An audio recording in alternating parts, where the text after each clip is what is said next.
안녕하세요. 부동산 센스 TV입니다. 전세사기 방지 1탄부터 4탄까지 방송을 했는데요. 도움이 되시는지 모르겠어요. 오늘 다가구 주택 전세에 들어갈 때 주의해야 될 점이 뭐고 어떻게 우리가 조사를 하고 어떻게 분석을 하고 할 수 있는 방법에 대해서 얘기 한번 해보도록 하겠습니다. 다가구 주택이라 하면 아파트처럼 각 호수별로 소유자가 다른 게 아니고요. 단독주택의 개념이라고 보시면 돼요. 3층 이하로 660제곱미터 미만인데 의정부에도 다가구 주택이 많이 있죠. 다가구 주택으로 전세 계약을 할 때 유용하게 활용할 수 있는 방안을 오늘 설명드리도록 하겠습니다. 전세 사기 1탄에서 시세 파악이 굉장히 중요하다고 얘기를 했잖아요. 다가구 주택은 시세 파악도 어려울 뿐만 아니라 선순위 세입자에 대해서 어떻게 분석을 하고 어떻게 파악을 할지 좀 암담한 부분이 좀 있어요. 그래서 그 점에 대해서 한번 얘기를 해보고요. 다가구 주택에 6세대가 있다 보면 다가구 주택은 보통 1층, 2층, 3층 이렇게 돼 있잖아요. 시세가 5억 정도 가는데 6세대가 전부 다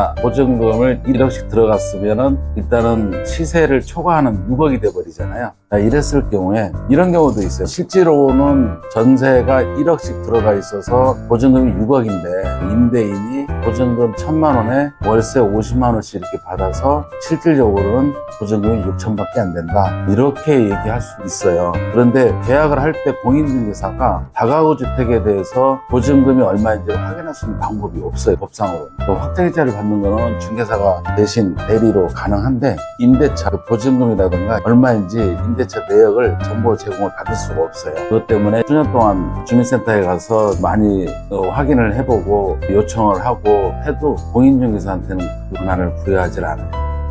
그래서 이제 이걸 어떻게 하느냐 좀 어려운 일인데 계약을 할 때 다가구 주택의 경우는 전세를 들어가실 분은 의뢰인이잖아요. 의뢰인이 요구를 하시면 돼요. 중개사한테 어떻게 요구를 하냐면 확정일자 부여 현황이라고 있습니다. 확정일자 부여 현황을 임대인한테 아니면은 대리로 발급을 받을 수가 있고요. 아니면 임대인으로 발급을 받아오라고 하면 보증금하고 임대차 기간하고 월세하고 이 내용을 다 알 수가 있어요. 그러면 계약할 때 보증금이 실제는 1억씩 들어갔었는데 보증금이 1,000만 원밖에 안 된다라고 거짓으로 임대인이 했을 경우가 있을 수 있지 않겠습니까? 계약을 하고 나면은 보증금이 예를 들어서 1,000만 원이 들어가잖아요. 전세 1억에 들어갈 경우에 아직 9천만 원 잔금을 치러야 되는데 그 잔금 치르기 전에 기간이 있지 않습니까? 임차인이 임대차 계약을 하고 나면 임대차 계약서가 있지 않습니까? 잔금 치르기 전에 임차인이 그걸 가지고 가서 확정일자 부여 현황을 발급받을 수가 있습니다. 이럴 경우에 계약을 하면서 이렇게 특약을 정해야 되겠죠. 임대인이 보증금 1,000만 원이라고 하면은 중개사가 미공시 권리 분석만에 각 호수별로 보증금을 다 기록을 해줄 거예요. 그럴 경우에 이게 거짓이 있다면 그 특약은 이렇게 적어야 되겠죠. 제공한 임차인의 확정일자 부여 현황과 다를 경우 제공된 임대 보증금이 확정일자 부여 현황과 다를 경우 또는 임대인이 정확하게 기억을 못할 수도 있어요. 그러니까 다를 경우 5%의 금액 이상의 차익이 발생될 경우 본 계약은 해지되며 손해배상금으로 계약금 배액을 배상하기로 한다.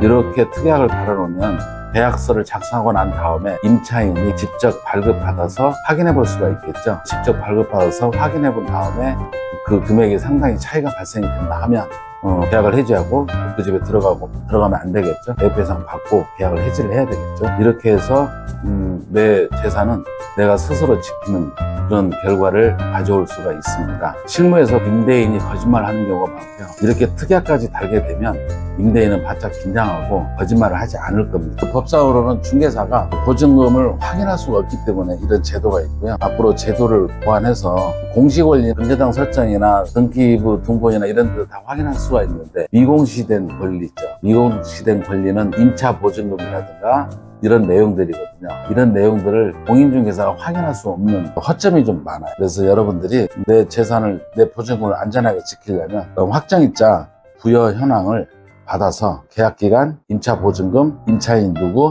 월세 이런 내역들이 나와야 집값의 시세 파악이 잘 됐다면 여러 번 강조하지만 근저당이 있다 하더라도 전체 금액에 내 보증금까지 포함해서 매매가의 70%가 넘지 않는 게 비교적 안전한 임대차 계약이라고 생각합니다. 여러분들의 재산은 여러분 스스로 지키는 게 맞습니다. 여러분들 새해 복 많이 받으시고요. 건강하시기 바랍니다.